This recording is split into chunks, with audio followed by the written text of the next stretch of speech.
would be love Maya, because that's as well God. What is your definition of Maya? It is also the world. It's the world. It's the all. But that is not Maya. Yeah. At least in our definition. Let me explain to you what Maya is. The world appearance is not Maya. The waking state is not Maya. Anandamayi Maya has made it very clear that the world appearance seems to be Maya when Main Aya, which is that when the me comes. Only then is it Maya. You see? So, to love the me and to grasp for the me and to be attached to what the me wants, that is when we are stuck in Maya, not the appearance of the world. You see? So, if we get this understanding correct, that the love of Maya is the love of worldly attachments that the me has. The main Aya in Hindi means the I comes, the me comes. You see? That is when it becomes Maya. It is not Maya just inherently. You see? So love the world in its appearance. Because then it's just kind of, if it's understood in that way, it gets the opposite effect. Yes. And then it's like complete withdrawal from it. Yeah. And that's what because I'm dealing kind of with this. So we have to withdraw from the me, from the attachments of the me, from the grasping of the me. But sometimes then it's also the world, or like the concept of the world. Is to not be attached to the world, to withdraw from the world? Or is it to meet it more openly?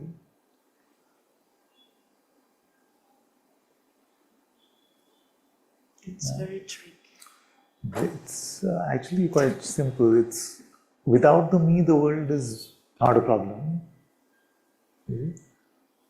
And when without the me, all that flows out from us is love and kindness and compassion, just naturally. So it is the me, the lens of the me, when we view the world from the lens of what we want, what the me wants, and what it grasps onto, then it is Maya, then it is attachment, then it is trouble. You see?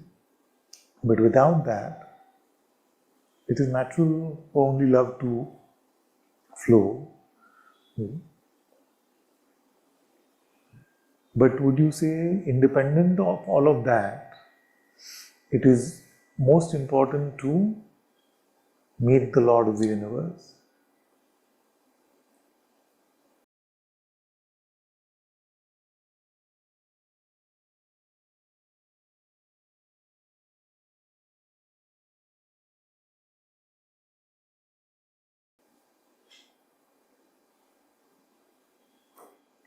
Yes. I mean, to stay with this kind of stability which doesn't change. That at least means. So suppose that meeting with the Lord of the universe was unstable. Is there a reason that is good enough that we must want to meet God? Is it for its byproducts, or because He is Him, He is God?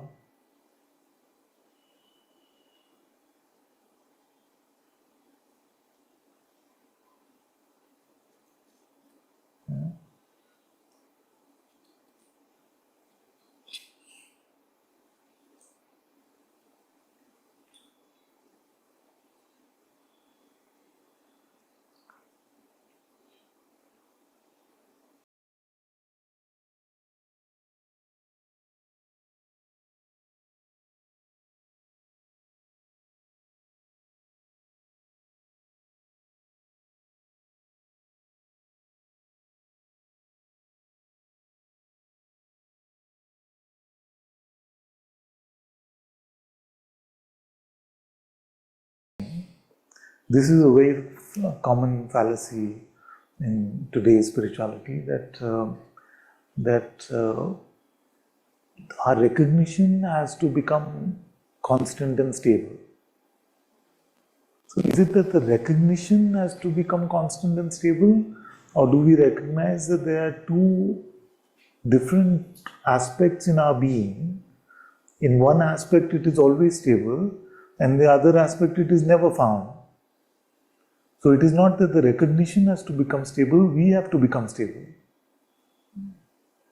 in remaining with the right instrument. And maybe indirectly it means the same thing. But it can be troublesome in the idea that, oh, it is something that comes and goes, now it has to become stable. Huh? Versus that I use my nose when I should be using my eyes, and using my eyes also the smell should become stable. Are you getting a sense of what I'm saying? It is the question of the instrument and not the fact of the recognition.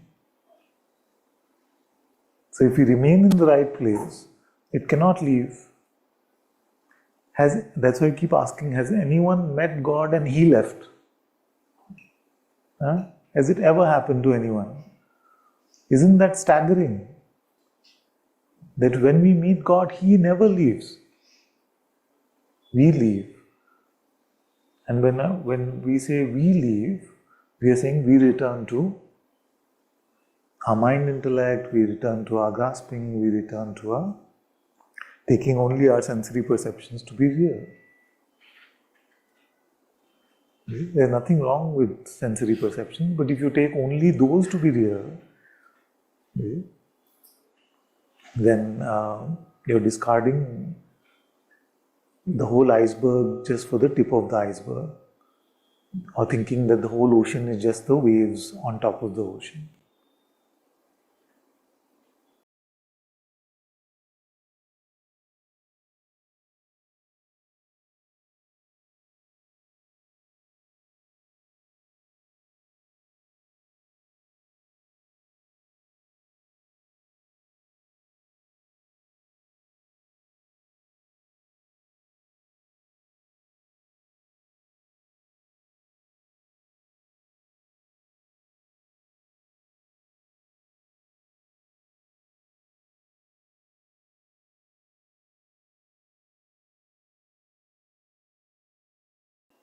So, how stable are we?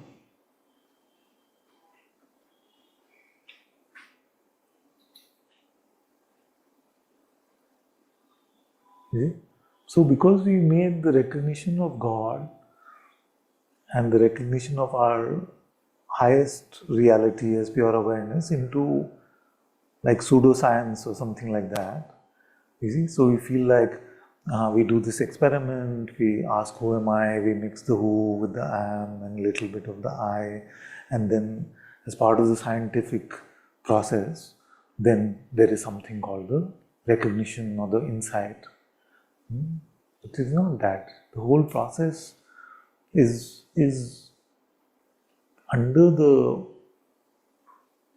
subject to grace and God's will. But our job is only to remain in the right place, which is inward facing. Are we stable in that way?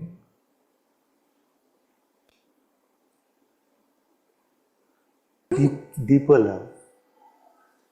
Deeper love. A higher love, a deeper and deeper. The deeper you go in love, the more you feel it, the right place you're going to. So this is not that kind of nirvana which is comfortably numb. Yeah, this would be comfortably numb. And then if it's deeper and you're open and you love, then there is again suffering. No, don't leave that place. You can't suffer if you're there. You're not a visitor there. You have to live there. Because I visited there and then I'm out here and there's more suffering. Yes, of course, because Maya will try to pull you back. You went there, you went to the holy place, and now you visited the not so holy place again. So then the me, the attachment, all of that will try to pull you back, and that will seem like an immense suffering, much more than before. Isn't that all our experience? That as we are deepening in our insight, if we play in the wrong playground, that seems worse than it used to. It does, my dear. So you can't leave. Just if you're doing rock references, then it's Hotel California. You can't leave.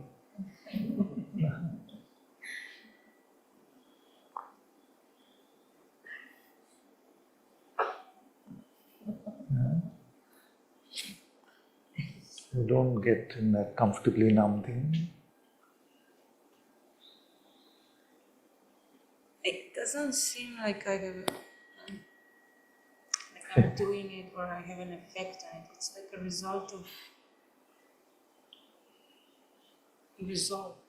result. And I'm just like kind of observing it because it's like... So the sages are guiding who then? All this guidance from the sages, all the scriptures, all the satsangs. Why is it needed? If it's just something that one day I'm in the vortex of numbness and the next day I'm in deep love, I don't know. Is it like that?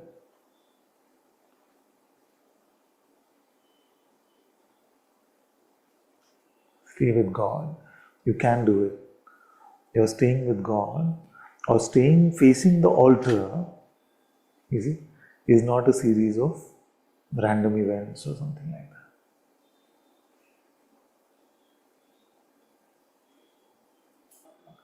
Stay facing the altar of God. But I know.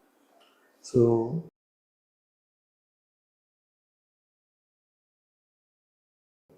how to fight darkness? There is no such thing as darkness, isn't it? So how to fight it? That is the fight that we are engaged in. That's like a denial. Huh? It's like a denial of the darkness, so there is no darkness. No, in the sense that is there a substance called darkness? I'm in fact saying the opposite of what you're thinking I'm saying. I'm saying that we must fight the darkness. But the mind can come to us and say, but it doesn't actually exist. So how to fight that? Huh? We have to be the light, we have to bring the light. Because although darkness is not a thing, it is the absence of light. You see? So although sin is not a thing, it is the absence of love.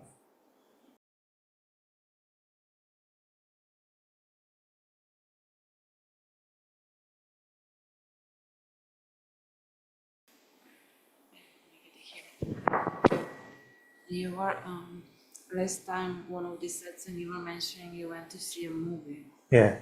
And you had to close your eyes. Yes, yeah. Yeah. So, like this, it's quite a long time was my perception. I just I needed to, from everything, just like, it was like a movie that I cannot see or participate. And what is the most difficult part? But what was the most difficult part once I closed my eyes? That I saw that I got attached to wanting to know what happens in the narrative. Yeah, and in a sense also it's inside. Exactly, that's exactly what I'm saying. So now suppose... It's like those... So now if you go like that in the mid-conversation, then both of us and everybody listening will say, okay, how did that end? And that's what brings us back. You can spot this, that it's not necessarily of course that movie was horribly violent and I didn't want to see it at all, but it's not, what pulls us back in is wanting completion in the narrative, wanting closure. Remember that every movie with the me as the protagonist is a horror movie. So whether the me is wanting to love it out or become the Mahagyani with Neti Neti, it's always going to be a horror story. As long as me is central. So notice whether it was like that. The me wanted to change outcomes by loving and by doing all of that. And the me's idea of loving is what? Huh?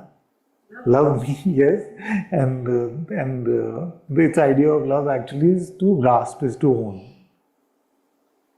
Is it? And whether it is to own the outcome or the people, that is how.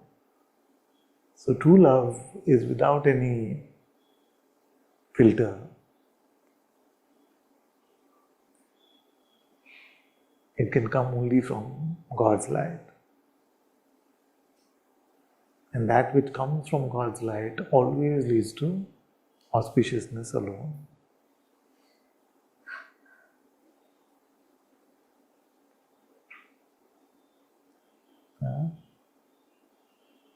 But if you use it as a tactic, as a strategy, it won't work like that.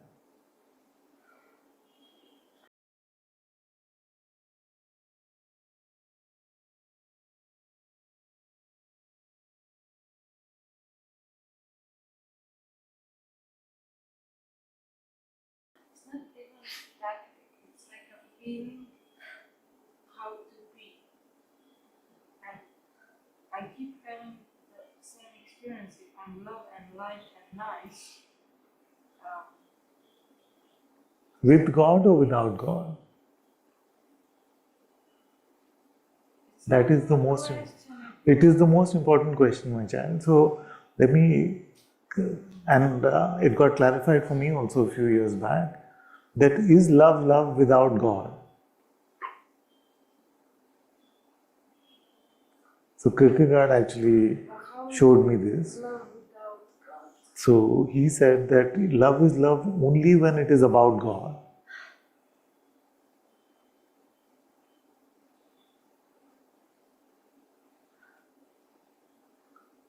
Our loving our brother and sister, brother or sister, whatever the construct of the outer relationship may be, has to be about God. And this part gets missed out in the modern world. You feel like, I am loving, that one should love me back. No. I am loving, you are loving only when you're pointing to the light of life, which is God. If I keep that out, and it's not about God, then it's not really about love. Are you all getting this point? And even if you don't accept it, at least hear it. Because sometimes, like when I first saw it, I didn't accept it. But at least I heard it and it kept working within me. It kept doing something within me. You see? I am telling all of you that love is love only when it is about God.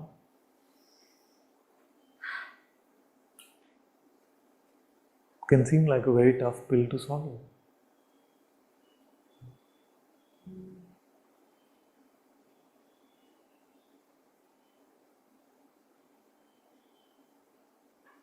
And that love also cannot be drained. Cannot be trained.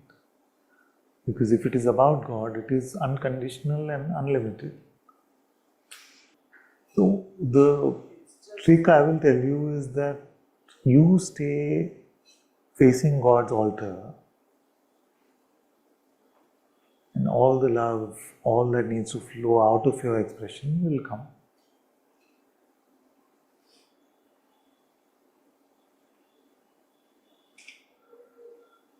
Is there a holy altar of God within you or no? Does Ramji, Lakshmanji, Sitaji live there? Does Krishnaji live there? Does Jesus-ji live there? Does Allah-ji live there? Does the Lord of the universe live there or no?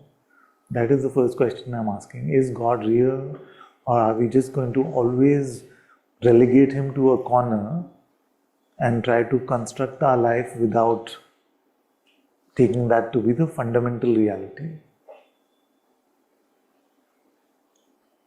Haven't you seen that even in satsang, the mind wants us to exclude God from it. Yeah, God, yeah, fine. But just tell me about my life. Just tell me about what I should do. So don't look at the elephant in the room. Let's look at every ant. That's what it says. You see? So the denial of the elephant in the room is what has led to this world of suffering. We are denying the very basis of life. We are denying life itself and saying, okay, what should I do with my life?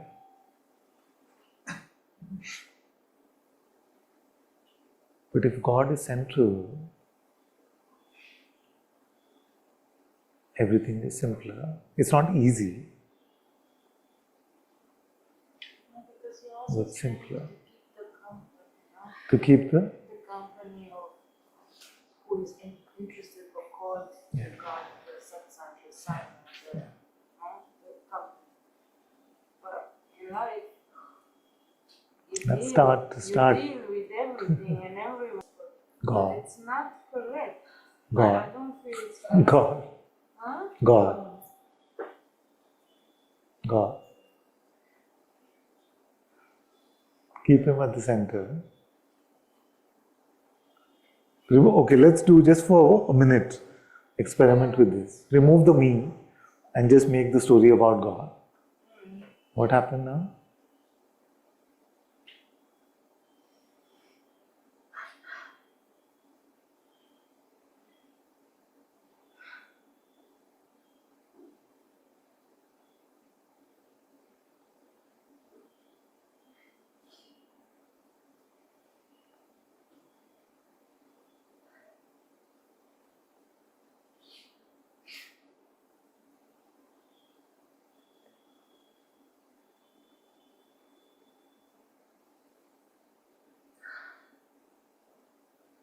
Suppose you went to Lord Ram's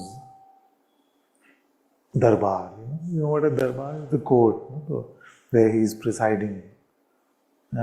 You went over there and you just kept looking at the one who's just sitting in a corner over there. You're not looking at the one who's sitting on the throne.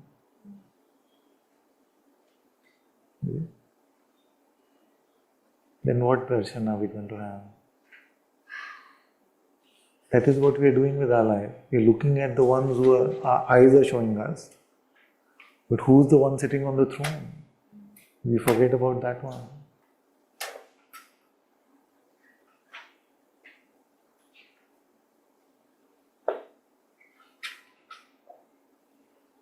We're looking at the soldiers who are guarding the throne room from outside. But we're never looking at the one sitting on the throne of the universe.